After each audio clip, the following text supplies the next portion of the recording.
regardless. We'll do a quick intro for you guys so you understand the perspectives. But the goal is to have diversity of perspectives so that we could try to answer any of the questions that you guys have, okay? So if you're thinking about opening a dispensary, raise your hand. Now I know who better have some damn questions, all right? Okay, Steven, you want to give me a quick intro, how you started Comeback Daily? I said quick, by the way. Yeah, so I actually started Comeback Daily. We opened up to 5 locations in Manhattan. We were awarded New York City's #1 CBD store. And in a nutshell, we did that by allowing our customers to really try CBD and understand what it could do for them. Brevity, I love it. Nadasuisa Kampanayu Mashuna Tuayusqua. My given name is Eileen Canoe. I'm Butterfly Woman. Yes, I am up here representing Little Beach Harvest, which is our tribe's cannabis business, but I'm also representing an entire nation and an entire people of these lands here in New York. So, let's go. Yeah, so we are actually going to be opening a dispensary. We haven't quite done that yet, but we don't need a permission from the state to do it. So we have our own licensing program, our own ordinances, our own laws, and actually our own government. So that's kind of how we're entering the cannabis space that we've kind of been in for thousands of years.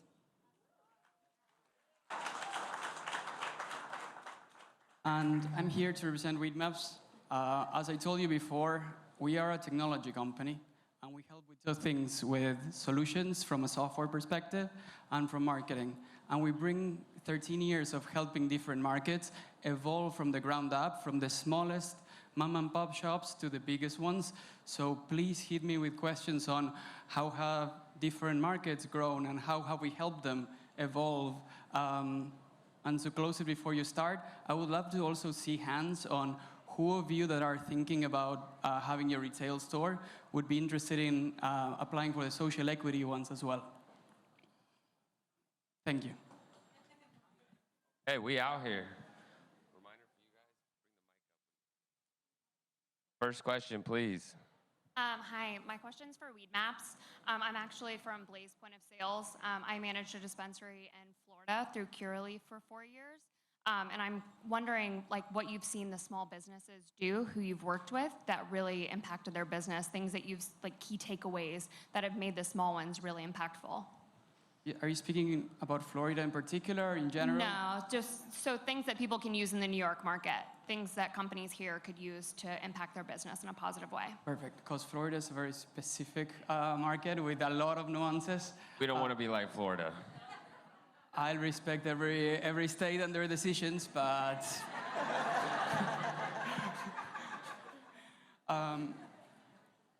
the first one is how to optimize their business. So one thing that we encourage every one of our reps to work with them is, what products do you carry?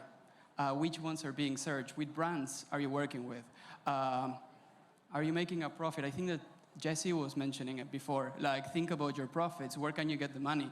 Where do you have to raise less? And it's also optimizing your SKUs and seeing what works. What we usually try to do is to help them understand on our platform what's being searched, what's being clicked, what's being consumed, and then help them and advise them on how to use some of those things. Because the consumption in different stages of different markets is completely different. It comes from, like, what people prefer. So I would usually assume that in New York, you would usually, coming from the legacy market, your first people are going to come from the legacy market. You might have a lot more flower buyers. So how do you differentiate your flower? When you get to more mature ones, like California, you would have a lot more edibles, a lot more complex products. New York might move faster than some of the others, but, like, really paying attention to what you have there and optimize for what you really need, especially considering that if you have a market like Oklahoma with unlimited licenses, there's going to be a lot of competition. So you're going to have to pay a lot of attention to how it works. Sorry. Does that work? All right, I need someone else with a question.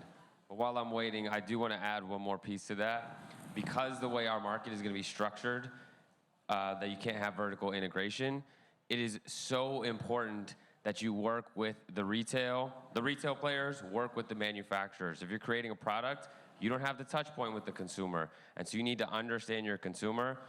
I think the reason we create this space is the collaboration. So working across licenses and building relationships. There's people in this room you're going to be selling to or buying from. Build those now. All right, first question. Second question. Peace, panelists. How y'all doing today? Thank y'all for inviting us. Thank you for this event. Just wanted to give a question in regards to, we are a logistics company. It's myself and my business partner, Solo, over here with the green Yankees hat. We from the X, BX in the house. Oh, uptown. And I'm also located in Buffalo. So we have an office in Buffalo and we have an office in the Bronx. Now, with that being said, we have New York State. This is a large state. 6.5 hours driving back and forth to New York and Buffalo. How do we help the dispensaries, the retail dispensaries, and in addition, how do we help out our brothers and sisters at the native reservations as I see them growing and building in upstate New York? How do we help your needs with logistics? We have armed secured vehicles, and we're able to load and ship them out with armed secured guards as well. How do we help you guys? So that was a great question, because I would pretty much be the person that you would talk to directly. I'm glad I'm talking to you. Yes, this is actually something that we encourage actually everybody to ask those same questions, right? Because earlier there was a panel talking about environment. It would be awesome to also have Native representation in some of those environmental conversations, because Shinnecock literally means people of the stony shore of Long Island. So we have a responsibility first to the land in which that we have. And then when people invest in us or help us, we're essentially helping everybody. So that question is great.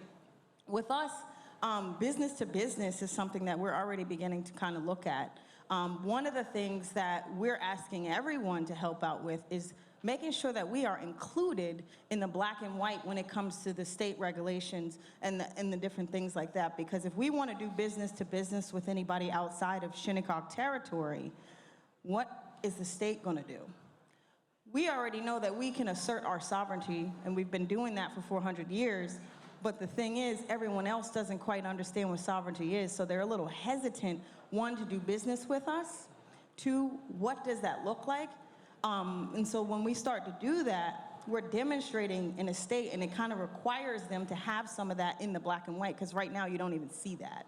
So as far as business to business, we can definitely talk, exchange information, and see what is the best fit. And one of the things that I am saying as a CEO of our tribe's cannabis business is that we have the ability to actually include those that are being left out on the state side. Nice.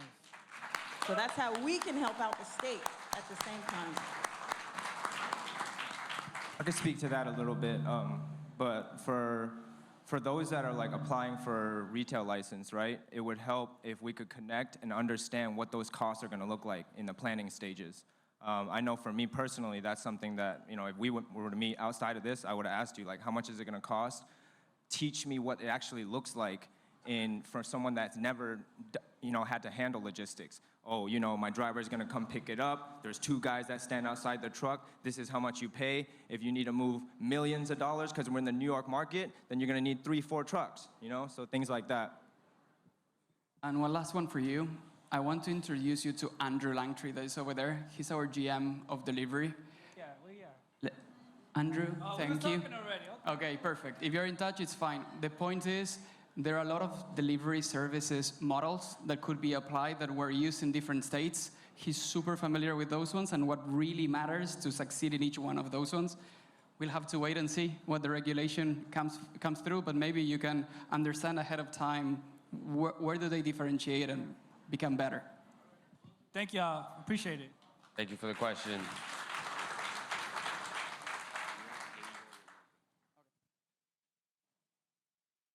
Hello, my name is Smrita Chaube. I'm the founder of a CBD brand called Veda Warrior. I come from a family in India that has farmland where cannabis grows in the wild. So my dream is to really bring that culture back here to New York. And so in the process of setting up my cultivation plans, we have a property in the Catskills. I've had the privilege of meeting a really large number of wonderful farmers. And I think one of the disadvantaged categories that don't get a lot of attention are the disadvantaged farmers in the Catskills and upstate. Yeah, thank you. And I think with the micro-business category that's here, I think we see a tremendous opportunity for New York to develop an entire category of craft brands. So I was wondering if you could give some advice to the farmers in the room and the new cultivators who have these beautiful craft brands that are going to be born in the Catskills. Many of these farmers are legacy farmers as well, so many have been in the game for decades. And how can they think about retail distribution? Because there is a disconnect between upstate and downstate. And of course, we know most of the market is here in New York City. So how can some of the small craft players think about working with some of the best dispensaries here in the city? Thank you. I guess I'll take that one. I mean, to be honest, I think the best answer to that is show up. You know, look at all of us here today. We all showed up, and that's how we're gonna make connections. So whether it's a underground smoke sesh where people are selling weed everywhere and people are smoking weed in the space, you know, or it's an educational event like Revel, showing up to these things and just talking about what you're doing, talking about what you're growing, and then also branding things in a way that's gonna be attractive. I think, you know, when I think about old marijuana, it was like, you know, we made labels and packaging in our home, off of our printers. But now we're real industry. So you got to use branding companies like, you know, Bodega Inc. I'm a partner in Bodega Inc., a printing company. You got to use these companies and use people with experience to actually compete with like real brands. You know, look at the shampoos, look at the different things that we consume and we buy on a regular basis. We got to compete with brands like that because it's time for us to actually put that foot forward. I'll add to that one just quickly. There is a distribution license, and in every state that I'm aware of, there hasn't been a co-op license, but that hasn't stopped people from being cooperative. So in these other licenses, or other states, there's lots of small single licenses that use their shared resources for economies of scale. You're ordering packaging, you're all getting the same packaging, you guys can work together. You're distributing, you're bringing it up from upstate, downstate, you guys can use the same resources, whether you own that same distribution license or not. I think what I've learned from Alan, if he's still around here, is there is a mindset that we want to work together. So I think we can cooperate in ways that create that, and then also brands. Like authentic brands, nobody can take that away from you. And it's hard to brand flower, admittedly, but it's something to consider.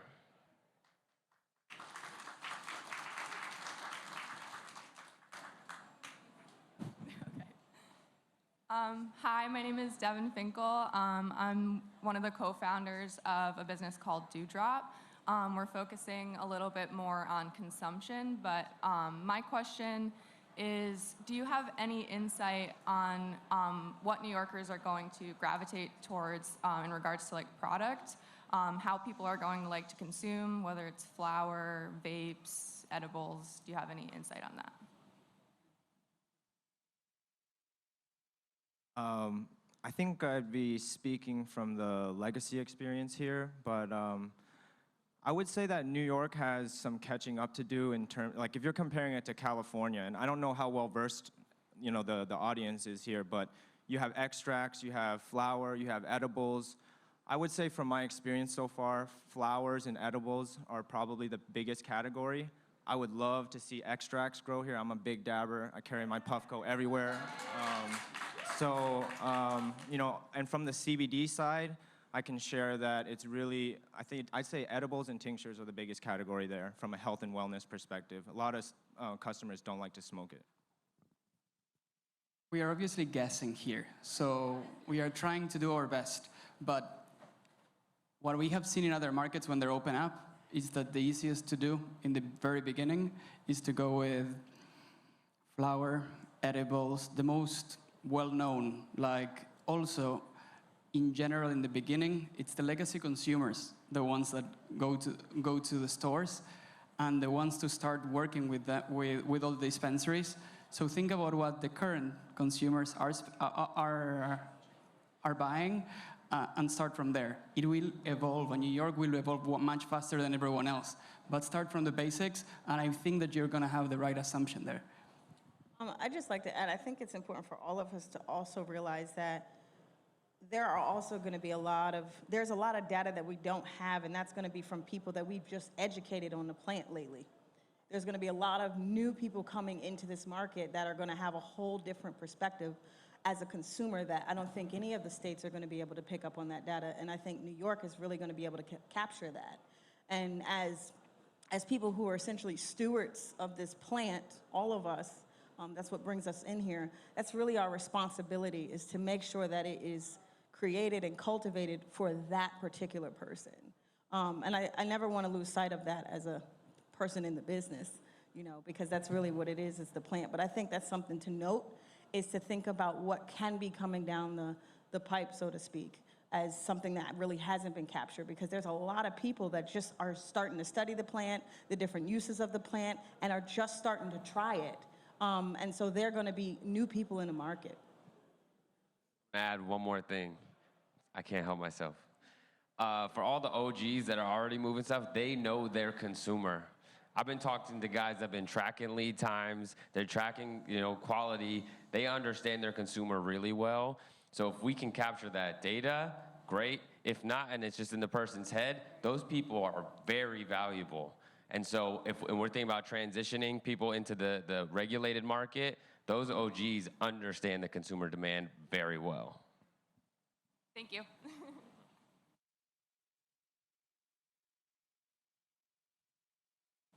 Hey y'all, so I'm Tanisha Grant. I am community organizer and CEO of Parents Supporting Parents New York out of Harlem, New York City.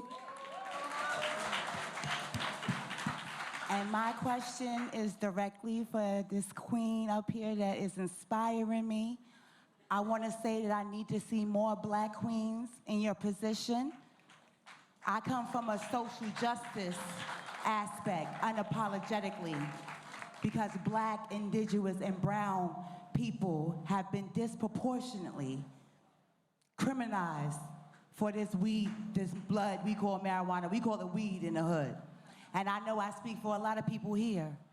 So I'm looking at it at a nonprofit aspect. My organization wants to get into the nonprofit aspect where we take that money and put it directly back into our community by the people we hire and the profits that we make. So my thing is, how do we make a space that is unapologetically focused on that issue? Because I don't think it's raised enough, I don't think it's talked about enough, and I know people still in prison because they sold weed. I know a couple of weed, you know, the neighborhood Spider-Man in here right now, and a lot of this is not speaking to them, Ma. So could you speak on that, please? I sure can.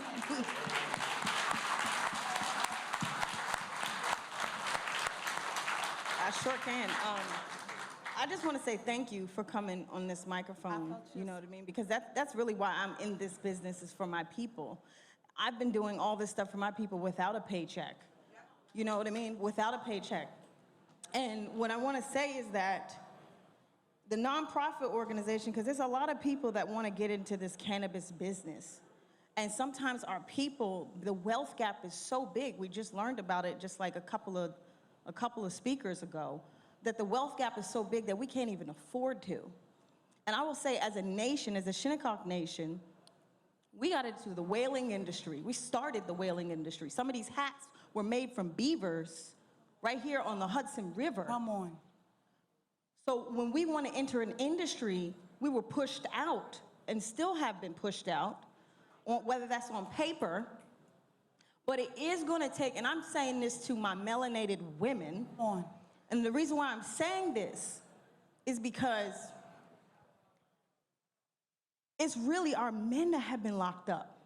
And so if we're entering a business, it's our responsibility to boss up, put a suit on, and ask these questions.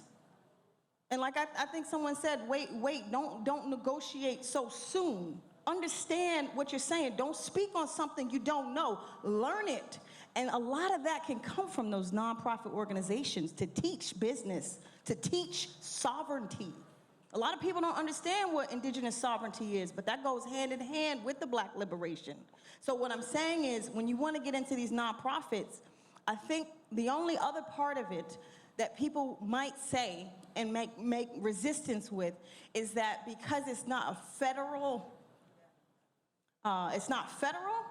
there's gonna be some red lines and there's gonna be some tape and stuff like that. But all these people that got paychecks, that could just write a check and donate, that's still donating to a nonprofit. It doesn't have to come from a grant. It doesn't have to come from all those places. And I'm saying this from experience, from a tribe that has really been living on donations. So now we're entering a business because we've had all of the amazing nonprofits, queens and kings and princes and princesses of our tribe through my entire life to teach me these kind of things, whether it's structuring a business, how to write a business plan, and those type of things, because you don't have to jump into a business touching the plant. There's so many other ways to do it. So I hope that answers your question, and sorry to take up the mic. No, do not apologize. Thank you so much. Appreciate you.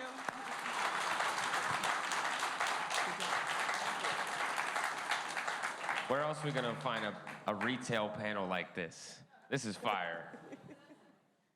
Hi everyone, I'm Stephanie here.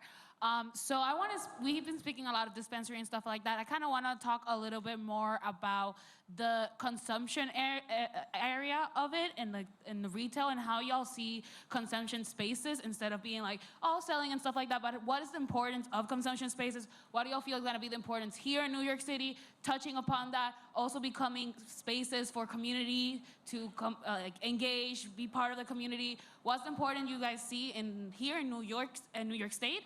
And if you have seen this in other spaces, how do y'all think, I'm trying to, sorry y'all, it's draft ideas here. It's kind of nervous-ing being up here. No, you coming through.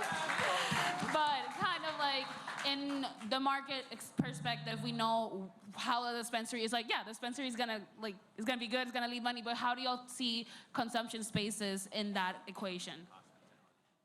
Last question, by the way. I was gonna say, so our retail destination that we're gonna have out in so-called the Hamptons, in our mindset, on Shinnecock territory, in our mindset with the consumption as indigenous people is what is the reason for consumption, right?